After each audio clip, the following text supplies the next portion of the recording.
আচ্ছা, do you believe in নজর? Hello, আমি সুদেষ্ণা। প্রথমে নজরের কথাটা কেন বললাম সেটাই বলছি। প্রত্যেকটা মানুষেরই চুলের সাথে ভালোবাসা জড়িয়ে থাকে, আর স্পেশালি তো মেয়েদের তো একটু বেশি ভালোবাসা থাকে চুলের প্রতি। তো আমারও অনেকটাই ভালোবাসা জড়িয়ে আছে আমার চুলের ওপরে।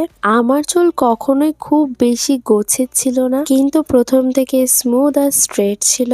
বাট ট্রেন্ডের চক্করে আমিও একবার স্মুথনিং করেছিলাম, তারপরে শুরু হলো আমার দুর্দশা। যে পার্লার দিয়ে স্মুথনিং করেছিলাম সেখান থেকে এতটাই আমার হিট দিয়ে দিয়েছিল চুলে যে চুল পড়া স্টার্ট হয়ে গিয়েছিল, আর চুলটা কিছুটা পুড়েও গিয়েছিল। এরপর হঠাৎ আমার মাথায় হয়ে যায় অ্যালোপেশিয়া, যেটাকে অনেকে বাংলায় টাক পোকা জানে। দীর্ঘ 1 বছরের বেশি এই ডাক্তার ওই ডাক্তার দেখিয়ে ফাইনালি আমার চুলের অ্যালোপেশিয়া থেকে মুক্ত হয়। স্মুথনিং করেছিলাম 2024-এর অক্টোবর মান্থে। তারপর থেকে এসে আমি আর পার্লারের দর্শন করিনি আজ অব্দি। আফটার 2 ইয়ার্স মা আজকে চুলটা ট্রিম করে দিল।